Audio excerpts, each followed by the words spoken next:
1857ஆம் ஆண்டு புரட்சி திடீரென ஏற்பட்ட நிகழ்ச்சிகளில் அப்புரட்சி வெடிப்பதற்கு பல காரணங்கள் இருந்தன. அவை அரசியல், பொருளாதார, சமூக, சமய, இராணுவ உடனடி காரணங்கள் என விவரிக்கக்கூடியவை. நாம் இப்பொழுது இந்த பகுதியில் காண இருப்பது அரசியல் காரணங்கள்.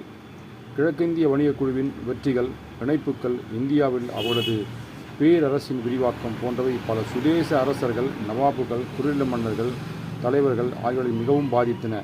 இந்திய அரசியல் வரலாற்றில் திருப்புமுனைகளை ஏற்படுத்திய பிளாசி போர், பக்சார் போர்களுக்கு பின்னர் வாரன் ஹேஸ்டிங்ஸ் 1773 1784 ஆட்சி செய்தவர்.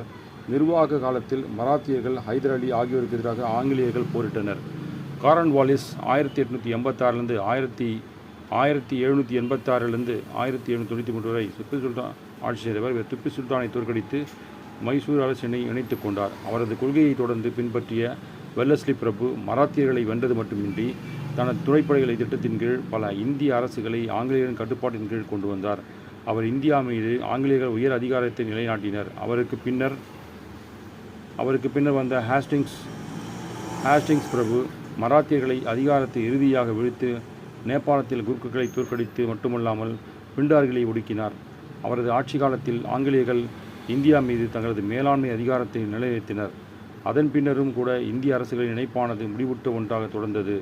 அச்செயல்கள் டல்ஹௌசி பிரபு தலைமை ஆளுநராக இருந்த காலத்தில் உச்சக்கட்டத்தினை எட்டியது எனலாம். அவர் 1849ஆம் ஆண்டு பஞ்சாபை வென்றார். அதுபோல 1852ஆம் ஆண்டு பர்மாவை ஆங்கிலேய பேரரசுடன் இணைத்தார். அவரது வாரிசு இழப்பு கொள்கை டாக்ட்ரைன் ஆஃப் லேப்ஸ் மூலம் தங்களது இறப்பிற்கு பின் பதவியேற்க இயற்கை வாரிசுகளற்ற பல இந்திய அரசுகளை ஆங்கிலேய பேரரசுடன் இணைத்து கொண்டனர். அக்கொள்கை மூலம் சாதரா, ஜெய்ப்பூர், சம்பல்பூர், பகத், உதயபூர், ஜான்சி, நாக்பூர் போன்ற பகுதிகளை இணைக்கப்பட்டன. 1856ஆம் ஆண்டு அயோத்தியாவில் நிர்வாக சீர்குலைப்பு எனும் காரணத்தை கூறி அப்பகுதியில் இணைக்கப்பட்டது. காலஞ்சென்ற பிஷ்வா இரண்டாம் மாஜிராவின் தத்து புதல்வன் நானா சாஹிப்புக்கு வணிகக் குழு வழங்கி வந்த ஓய்வூதியத்தினை டல்ஹௌசி வழங்க மறுத்து நிறுத்தினார். அத்தகைய வெற்றிகளும் இணைப்புகளும் பல முஸ்லீம் இந்து அரசுகளின் தங்கள் அரசியல் அதிகாரத்தை இழக்க வழிகோலின. அவர்களுக்கு ஆதரவாக செயல்பட்டு வந்த பலர் தங்கள் பதவிகளை இழந்தனர். அவர்கள் ஆங்கிலேயர்களின் அரசியல் மேலாண்மையை வெறுத்தனர். எனவே அவர்கள் புரட்சி ஆதரித்தோடு மட்டுமல்ல அதில் பங்கேற்கவும் செய்தனர். ஆங்கிலேயரின் வெற்றிகளும் இணைப்புகளும் டல்ஹௌசியின் காலத்தில் உச்ச வட்டத்திற்கு சென்றது என்பதை ஏற்கனவே குறிப்பிட்டோம். அதன் அடிப்படையில் சில வரலாற்றாசிரியர்கள் புரட்சிக்கு டல்ஹௌசி நடவடிக்கைகள் காரணமாக அமைந்தன என்றும் அவர் புரட்சிக்கு பொறுப்பாவார் என்றும் குறிப்பிடுகின்றனர். ஆனால் அப்புரட்சி ஏற்பட டல்ஹௌசி நடவடிக்கை மட்டும் காரணமல்ல, அப்புரட்சி வெடித்தது மேலும் பல காரணங்கள் இருந்தன. 1857ஆம் ஆண்டு புரட்சிக்கான பொருளாதார காரணங்கள். வணிகக் குழுவில் நிலவரி மற்றும் வணிகக் கொள்கைகள் இந்திய சமுதாயத்தின் பல்வேறு பிரிவினை பாதித்தன. அவர்களின் விவசாயிகளும் கைவினைஞர்களும் மிகவும் பாதிக்கப்பட்டார்கள். காரன்வாலிஸுடைய நிரந்தர நிலவரி திட்டம் 1793 வங்காளம், பீகார், ஒரிசா பகுதியில் அறிமுகப்படுத்தப்பட்டதும், சர் தாமஸ் மண்டோலினுடைய ரயத் வரி திட்டமும் 1820 24ஆம் ஆண்டுகளில் சென்னை மாகாணத்தில் அறிமுகப்படுத்தப்பட்டது. கங்கை வடமேற்கு மத்திய பஞ்சாப் பகுதியில் நடைமுறைப்படுத்தப்பட்ட மகள்வாரி திட்டமும் வணிகக் குழுவினுடைய நில வருவாயை அதிகரிப்பதையே முதன்மை நோக்கமாக கொண்டிருந்தன. விவசாயிகள் நிலங்கள் புறக்கணிக்கப்பட்டன. பஞ்சம், வறுமை போன்ற காலங்களில் அவர்களுடைய நிலைமை கொடுமையானதாகவும் வருந்தத்தக்கதாகவும் இருந்தது. மேலும் ஜமீன்தார்களிடம் கொடுமை எரிகின்ற நெருப்பில் எண்ணெய் வளர்ந்து போலிருந்தது. அவைகளினுடைய விளைவாக வேளாண்மையில் சரிவு ஏற்பட்டது.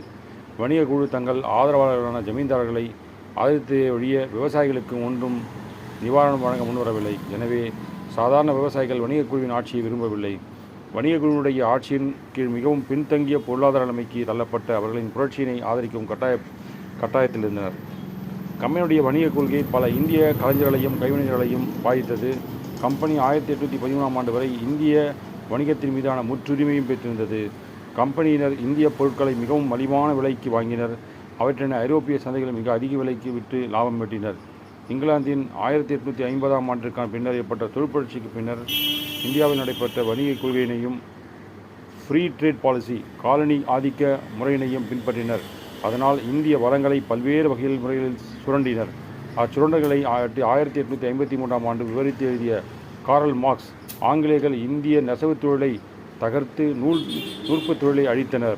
மேலும் பருத்தி ஆடைகளை தாயகமாய் விளங்கிய இந்தியாவில் எந்திரங்களால் உற்பத்தி செய்யப்பட்ட துணிகளை கொண்டு வந்து குவித்தனர் என்று எழுதியுள்ளனர்.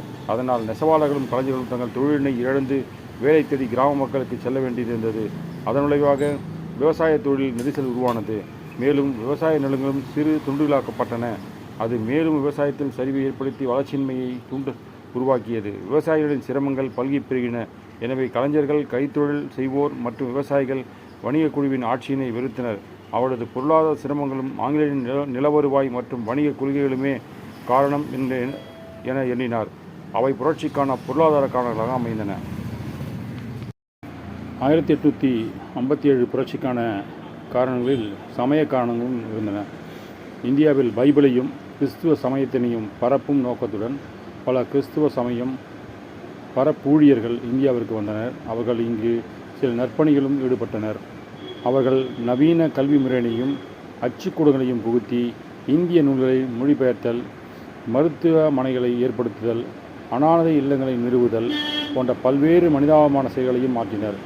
அதே நேரத்தில் இந்து கடவுள்களையும் கண்மூடித்தனமான நம்பிக்கைகளையும் உருவ வழிபாட்டினையும் அவர்கள் சாடினர். சமய பரப்பூழியர்களின் விரிவாக்க செயல்கள் இந்துக்களிடையே ஒரு அச்சத்தினை உருவாக்கியது. இந்தியாவினை ஒரு கிறிஸ்துவ நாடாக மாற்றிட ஆங்கிலேயர்கள் கிறிஸ்துவ சமய பரப்பூழியர்களுக்கு அனைத்து உதவிகளையும் புரிந்திடுவதாக எண்ணி அவர்கள் அச்சம் கொண்டனர். 1856ஆம் ஆண்டு கொண்டுவரப்பட்ட சமய இடர்பாடுகள் நீக்க சட்டம் இந்துக்களாய் இருந்து கிறிஸ்துவ மதத்திற்கு மதம் மாறியவர்களும் தங்கள் மூதாதைகளின் சொத்தில் பங்கு கோரும் உரிமையும் வழங்கியது. அத்தகைய செயல்களால் இந்துக்களும் முஸ்லீம்களும் தங்களது சமயம் ஆபத்தில் இருப்பதாக எண்ணினர். 1857 இந்திய புரட்சிக்கான வரலாற்றில் இராணுவ காரணங்களும் அமைந்தன. அவை வணிக குழுவில் இராணுவ அமைப்பில் பணியாற்றிய இந்திய படைவீரர்கள் பல்வேறு வேற்றுமைகளும் உட்படுத்தப்பட்டனர். அவர்களுக்கு ரூபாய் 7 முதல் 9 வரையிலான மிக குறைந்த ஊதியமே வழங்கப்பட்டது. சிறப்பான போர்க்குணத்தையும் வீரத்தையும் அவர்கள் பெற்றிருந்த போதிலும் சுபேதார் பதவிக்கு மேலான எத்தகைய உயர் பதவிக்கும் அவர்களால் செல்ல முடியாது. அனைத்து உயர் பதவிகளையும் ஆங்கிலேயர்கள் மட்டுமே வகிக்க முடியும். ஆங்கிலேய அலுவலர்கள் இந்திய படைவீரர்களை மிகவும் தரக்குறைவாக நடத்தினர். வங்காள இராணுவ பிரிவின் பெரும்பகுதியான 3 பங்கு 3:5 அயோத்தியிலிருந்தும் வடமேற்கு மாகாணங்களிலிருந்தும் வேலைக்கு எடுக்கப்பட்டவர்கள். அப்பிரிவின் முஸ்லீம்கள் டல்ஹௌசி அயோத்தியை இணைத்து கொண்டதை விரும்பவில்லை. 1854ஆம் ஆண்டு இயற்றப்பட்ட இந்திய அஞ்சல் சட்டம் நீண்ட காலமாக படைவீரர்கள் அனுபவித்து வந்த இலவச தபால் சலுகையை நிறுத்தியது. கானிங் பிரபு அரசு காலத்தில் 1856ஆம் ஆண்டு இயற்றப்பட்ட பொது பணிச்சட்டம் எதிர்காலத்தில் இராணுவ பணிக்கு சேர்க்கப்படுவோர் ஆங்கிலேயர்களின் தேவைக்கேற்ப எங்கு வேண்டுமானாலும் பணியில் ஈடுபடுத்தப்படுவர் என அறிவித்தது. அச்சட்டத்தின்படி ஏற்கனவே பணிபுரிந்து வந்த தாங்களும்